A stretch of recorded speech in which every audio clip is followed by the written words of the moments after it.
Voilà, ce dont vous avez à mémoriser ou à retenir ce soir, c'est que les os dont le cartilage, fait partie sont en lien avec l'élément eau et vous savez dans les 5 éléments que l'élément eau, c'est en lien avec les reins. Donc je parle bien des reins chinois. Je vous rappelle qu'on met rein au pluriel, non pas parce qu'il y a 2 rognons, mais parce qu'il y a un rein yin et un rein yang. Ça, j'aurai l'occasion de vous en parler plus en détail une fois qu'on aura avancé un petit peu dans tout ce qui est problème de santé et de bien-être. Et puis, font partie aussi de l'élément eau, les glandes surrénales. Et ça a son importance. Je vous en parlerai après. Alors sur cette thématique, il est quand même intéressant de souligner qu'il est possible de constater aussi bien une fragilité des os, que ça soit l'arthrose, l'ostéoporose, qu'un développement excessif du tissu osseux, ce qu'on appelle des ostéophytes, des suros, et peut-être que vous avez eu l'occasion d'être confronté à ce qu'on appelle des becs de perroquet. C'est-à-dire que dans un cas de l'arthrose et de l'ostéoporose, c'est le cartilage qui ne se régénère pas ou qui se délite, et dans un autre, enfin, le cartilage ou l'os, et dans un autre cas, vous avez une prolifération osseuse. Vous voyez, ça peut aller dans un sens comme dans l'autre. C'est ça le côté un petit peu surprenant. Donc si on voulait résumer, il semblerait que cela corresponde à un déréglage, qui peut aller donc dans un sens comme dans l'autre, comme je le disais. Alors une explication possible, vu que les surrénales sont impliquées, est que la cause soit en faveur d'un déséquilibre hormonal. L'ostéoporose chez la femme ménopausée en est un exemple que vous connaissez. Vous avez sans doute des personnes autour de vous qui ont des problèmes d'ostéoporose au moment de la ménopause. Et en plus, comme les reins sont très copains avec le foie, ça je vous l'ai expliqué plusieurs fois, donc le foie au sens chinois du terme, hein, c'est-à-dire le bois, et que le bois est en relation avec la thyroïde, l'hypophyse, la sphère gynéco, vous voyez que dans cette problématique autour des os, on trouve une problématique hormonale. Donc ceci peut expliquer pourquoi la problématique des os peut aller dans un sens de fragilité ou dans un sens de prolifération osseuse. En un mot, c'est le bazar, pour être poli, au niveau hormonal. C'est pour cette raison que l'on agit sur la déficience des reins quand on veut agir sur les os, hein. Il faut réharmoniser les reins, alors au niveau du yin essentiellement, mais aussi un peu au niveau du yang. Alors, ce qu'il faut savoir et ce qu'il faut retenir, c'est que d'une façon générale, le tissu osseux est long à se régénérer. C'est un principe que nous impose la nature, avec lequel il faut composer. Et donc, quand vous êtes confronté à ce type de problème, vous devez être patient. Alors, il y a des questions visiblement, mais ce n'est pas sur les os et cartilages chez le chien ou les animaux en général. Ce sont les animaux en général dont nous faisons partie, que ça soit le chat, le chien, le cheval, l'humain. C'est vrai pour tous les êtres qui ont des os et du cartilage. Ce que je vous dis là est vrai pour tous les vertébrés qui ont des os. Donc, je disais patience quand on agit sur les os, donc ça prend des mois, ça c'est clair. Ça peut être très douloureux, on en parlera, et c'est d'autant plus compliqué à traiter chez les animaux parce qu'une fois que dès que ça va mieux, les animaux ont tendance à faire les idiots, quoi. Enfin, c'est-à-dire que quand vous êtes un animal ou même un humain et que vous ne pouvez pas bouger et qu'après vous retrouvez de la mobilité sans être en douleur, eh bien, évidemment, il y a un vent d'euphorie et là, vous voyez le cheval gambader, dans les champs, vous voyez le chien qui saute sur le canapé et là, on peut être confronté à une régression parce que justement, l'animal sollicite trop son cartilage ou sollicite trop ses os et ça peut poser problème. Donc, à certains moments, voilà, il peut y avoir des fluctuations dans, le traitement. C'est le plus souvent à cause de ça. Oui, je reconnais bien mon chien. Mais ça, c'est tous les animaux, hein. Moi, il m'est arrivé, d'être blessé, de reprendre le tennis trop tôt et puis vous voyez, hein, c'est ce qui arrive souvent aussi, aux sportifs qui veulent reprendre trop tôt et en fait, c'est pas assez consolidé et on revient à l'état, je dirais pas on revient pas à l'état initial, mais parfois, il faut vraiment avoir un petit peu de patience. Il y a ce problème-là et il y a l'autre problème aussi qu'un un cartilage qui est abîmé va facilement s'inflammer, c'est là où ça fait mal et non seulement on va être amené à devoir gérer la reconstitution du cartilage, mais aussi l'inflammation, ce qui complique d'autant plus le problème. Alors, Catherine nous dit: «Comment repérer chez l'animal, sachant qu'il ne montre pas la douleur, surtout chez le chat?» Alors, pour ce qui est arthrose et rhumatisme, ça va être facile puisqu'on va voir tout de suite que la mobilité n'est pas optimale. Donc ça, si on a un petit peu, d'observation, moi, mes chats commencent à prendre de l'âge, je vois que la démarche n'est plus la même. Quand ils sautent, c'est plus aussi fluide qu'avant.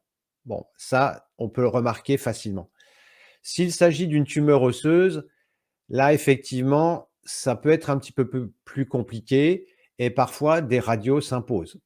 Alors, à minima des radios, parce que sur une tumeur osseuse, c'est pas toujours évident, mais il y a en ce qui concerne un problème osseux, la radio, c'est assez facile. Beaucoup de vétos ont de quoi faire des radios et si on veut aller plus loin dans, les investigations, eh bien là, il faut faire un scanner.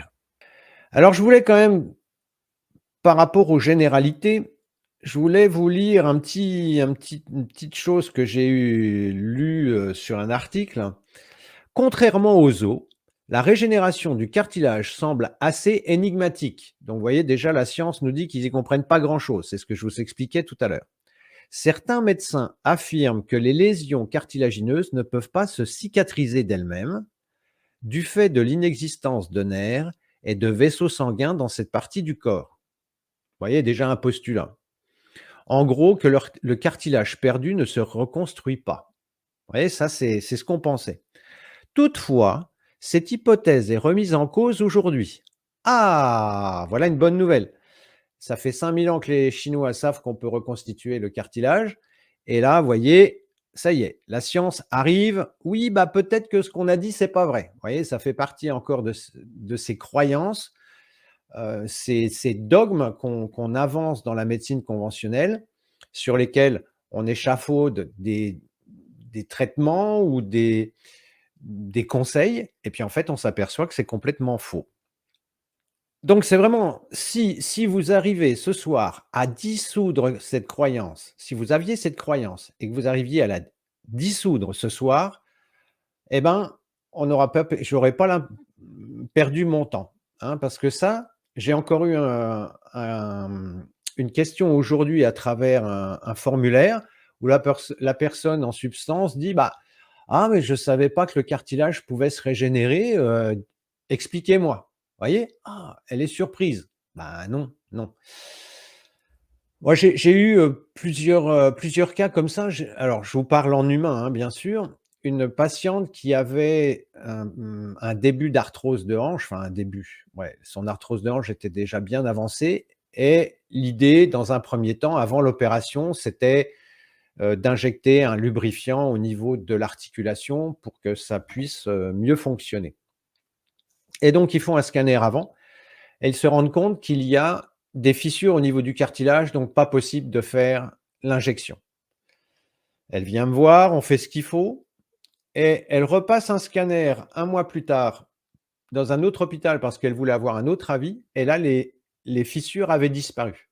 Donc vous voyez que là, on a une preuve avec l'imagerie qui montre qu'il peut se passer des choses au niveau du cartilage. Ça, c'est un 1er exemple.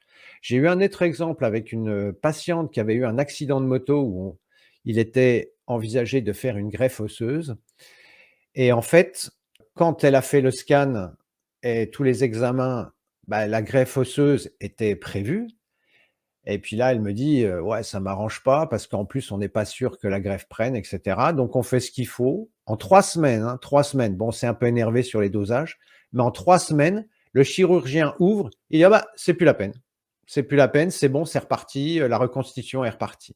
Donc vous voyez, ça, c'est vraiment des cas, alors ce sont des cas particuliers, mais en tout cas, dans ma pratique, j'ai eu plusieurs fois la preuve confirmée par l'imagerie que l'on pouvait agir sur la reconstitution des os et du cartilage, mais surtout du cartilage.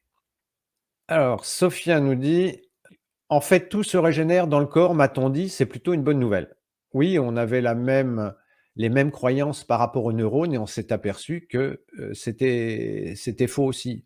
C'est le problème, hein, de la science qui n'est pas vraiment de la science, c'est qu'il y a des croyances, hein. À une période, on pensait que la Terre était plate et puis quand il y en a un qui a dit que la Terre était ronde, vous voyez ce que ça a donné, hein. Donc bon, à chaque fois qu'on fait des avancées, c'est compliqué et là, l'avenir et je pense qu'il y a beaucoup d'ouvertures qui arriveront avec la médecine, avec la physique quantique et vous verrez que ça va encore révolutionner parce que là, on va pouvoir introduire la notion d'énergie, on va pouvoir introduire tout un tas de choses, mais avant que ça descende dans la médecine, je pense qu'il y en a encore pour un petit peu de temps, quoique les choses s'accélèrent. Et puis une autre preuve, bah, vous allez, sur la fiche produit du Taold et puis vous voyez combien il est noté sur combien de produits. Je crois qu'il doit être à 4,7, quelque chose comme ça. Bon, je veux dire là, les propriétaires voient bien qu'il se passe des choses quoi, hein. C'est pas de la magie, hein, c'est pas de la sorcellerie. Donc on a dit système osseux, on a dit en relation avec l'eau qui est en relation avec les reins et puis on a dit aussi les glandes surrénales, qui sont situées au-dessus des rognons. Voilà et qui posent problème dans la maladie de Cushing dont on a déjà parlé.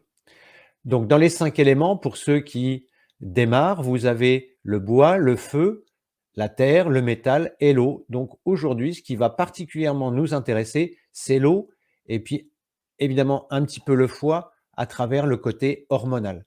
Puisque tout à l'heure, je vous expliquais que la thyroïde, l'hypophyse, la sphère gynéco, donc testicules et ovaires, sont en lien avec le bois. La chose que j'ai oublié de vous dire dans les généralités, c'est que souvent la question qui se pose, c'est faut-il faire de l'exercice ou pas? Alors, l'exercice, c'est bon pour le rhumatisme, c'est bon pour la circulation de l'énergie. Donc, si vous faites faire à votre animal de l'exercice, ça sera bon pour la circulation. Donc, ça sera bon pour réduire les rhumatismes. Mais si vous avez arthrose, l'effort va venir favoriser l'usure du cartilage. Donc, c'est pas bon. Donc, si vous avez un animal relativement âgé avec du rhumatisme, de l'arthrose, voire une inflammation, ça va être un choix cornélien parce que s'il ne bouge pas, vous allez favoriser le rhumatisme et s'il bouge, vous allez favoriser l'arthrose. Donc, je dirais de l'exercice, oui, avec modération. Et dans ce cas-là, il vaut mieux fractionner. Et si c'est un chien sportif, ben réduire quoi. Hein. Pas si c'est un chien de chasse, pas de chasse. Si c'est un chien qui fait du ring, pas de ring. Enfin, pas d'exercice soutenu, pas de sport tant que le problème n'est pas réglé. Sinon, on va essayer de remplir une casserole dont le fond est percé. Voilà. Trouver le juste milieu. Alors en humain, c'est plus facile parce que vous avez le sport basique, le foot, le tennis, le basket, je sais pas quoi.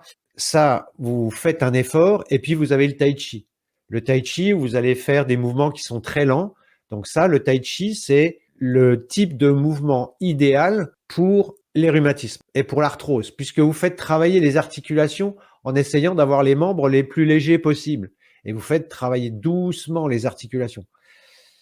Après, vous pouvez essayer de demander à votre chien de faire du tai chi ou de vous imiter quand vous faites votre tai chi. Mais vous voyez qu'avec un animal, c'est un petit peu plus compliqué, d'autant qu'il aura facilement tendance à dépasser ses limites, quoi. Parce qu'il a envie de courir, parce qu'il a envie de bouger, et lui, il se rend pas compte des conséquences que ça va avoir. Vous, si on vous dit allez-y doucement parce que vous allez provoquer une inflammation, vous êtes en mesure de comprendre. Votre chien ou votre cheval, ça va être plus compliqué, quoi. Et les chiens, j'en parle même pas. Voilà pour ce qui est des généralités. Et pour finir, merci de mettre un pouce en l'air et de vous abonner, c'est ce qui nous aide le plus à promouvoir la chaîne. Merci et à très bientôt pour une nouvelle vidéo.